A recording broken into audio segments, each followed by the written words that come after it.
হালুয়া তো আপনারা অনেক রকমেরই খেয়েছেন, তবে সুজিতেই এইভাবে একবার মাত্র 5 মিনিটে ঝরঝরে সুজির দানাদার হালুয়াটা তৈরি করে দেখুন।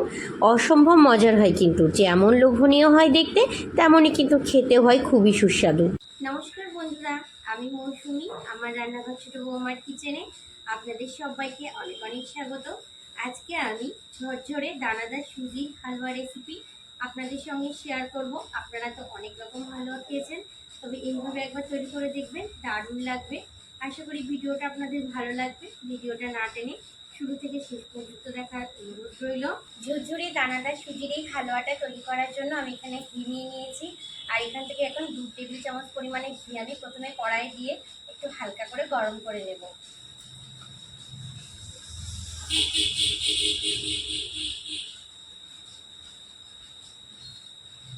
ঘিটা দিয়ে করলে কিন্তু খুবই ভালো লাগবে খেতে।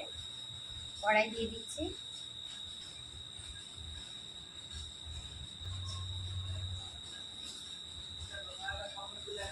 হালকাতে একটু নাড়াচাড়া করে ঘিটাকে একটু গরম করে নেব। কিছুটা কাজু বাদাম নিয়েছি, কাজু বাদামগুলোকে এবার ঘিয়ের মধ্যে দিয়ে হালকা একটু লালচে করে ভেজে নেব। আপনারা চাইলে যে কোনো বাদামই ব্যবহার করতে পারেন। কাজু বাদামগুলোকে এবার ঘিয়ের মধ্যে দিয়ে দিচ্ছি, হালকাতে নাড়াচাড়া করে ভেজে নেব।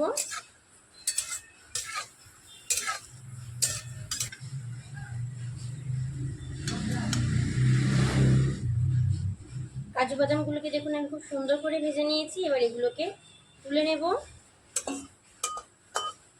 কাজু বাদামগুলোকে নামিয়ে নিচ্ছি।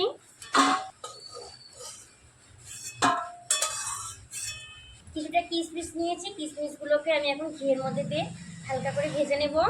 কিশমিশগুলোকে দিয়ে দিচ্ছি, হালকাতে নাড়াচাড়া করে কিশমিশগুলোকেও ভেজে নেব। কিশমিশগুলোকে দেখুন খুব সুন্দর করে ভেজে নিয়েছি। এবার কিশমিশগুলোকেও নামিয়ে নেব। কিশমিশগুলোকে নামিয়ে নিচ্ছি।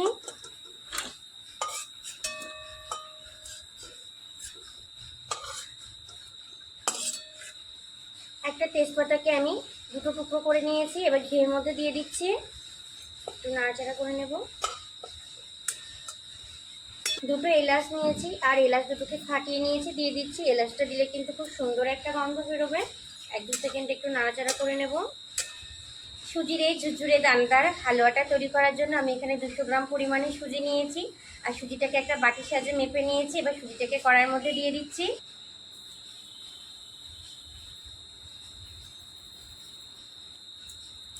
গ্যাসের আঁচটাকে লো টু মিডিয়াম রেখে আমি সুজিটাকে খুব সুন্দর করে ভেজে নেব। এখানে কিন্তু সুজিটাকে একটু ভালো করে ভাজতে হবে, তবে লালচে করে ফেললে কিন্তু হবে না। সেই জন্য গ্যাসের আঁচটাকে লো টু মিডিয়াম রাখতে হবে, তাহলে কিন্তু খুব সুন্দর করে ভাজা হয়ে যাবে। বাচ্চাদের স্কুলের টিফিনেও কিন্তু খুব সহজে চটজলদি আপনারা এইভাবে দানাদার সুজির হালুয়ার রেসিপিটা তৈরি করে দিতে পারেন। খুবই কিন্তু সুন্দর হয় খেতে। দিয়ে দিচ্ছি স্বাদ মতো সামান্য একটু লবণ। লবণটা নাড়াচাড়া করে মিশিয়ে নেব। আমি এখানে 5 টেবিল চামচ চিনি নিয়েছি। চিনিটাকে এবার সুজির মধ্যে দিয়ে দেবো। আপনারা যতটা পরিমাণ মিষ্টি খেতে পছন্দ করেন সেই অনুপাতে চিনিটা ব্যবহার করবেন। চিনিটাকে এবার আমি সুজির মধ্যে দিয়ে দিচ্ছি। চিনিটা দিয়ে এবার খুব সুন্দর করে মিশিয়ে নেব।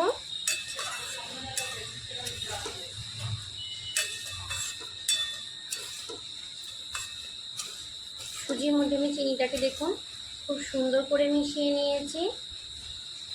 যে বাটিটা মেপে আমি সুজি নিয়েছিলাম সেই বাটিরই 1 বাটি পরিমাণে দুধ নিয়েছি। দুধটাকে অল্প অল্প করে দেবো আর মেশাতে থাকবো। পুরোটা দুধ কিন্তু একবারে দিয়ে দেবো না, তাহলে কিন্তু সুজিটা ঝুরঝুরে হবে না। অল্প অল্প করে দেবো আর নাড়াচাড়া করে মিশিয়ে নেব। কিন্তু অল্প অল্প করে দেবো আর এইভাবে নাড়াচাড়া করে মিশিয়ে নেব।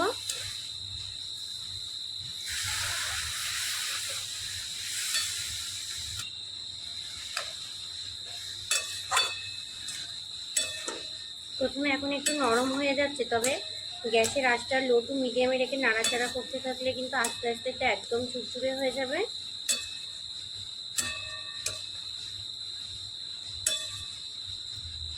বাদ বাকি যে দুধটুকু আছে সেটুকু আমি দিয়ে দিচ্ছি।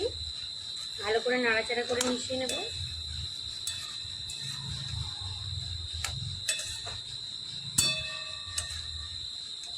আর আগের থেকে যে কাজু আর কিশমিশগুলোকে ভেজে রেখেছিলাম সেগুলোকে এবার দিয়ে দেবো।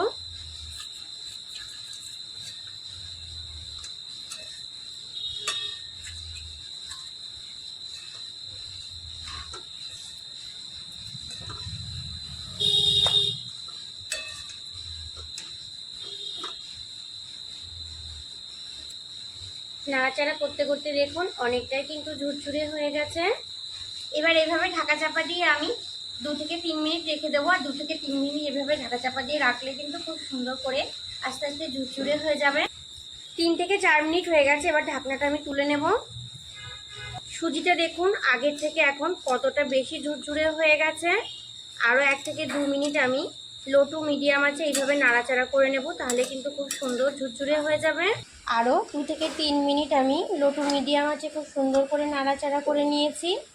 এবার একটা প্লেটের মধ্যে আমি নিয়ে নিচ্ছি সুজির হালুয়াটা। বাচ্চাদের স্কুলের টিফিনেও কিন্তু এইভাবে দানাদার ঝরঝরে সুজির হালুয়াটা আপনারা বানিয়ে দিতে পারবেন। কতটা সুন্দর তৈরি হয়েছে দেখুন সুজির এই ঝরঝরে দানাদার হালুয়াটা।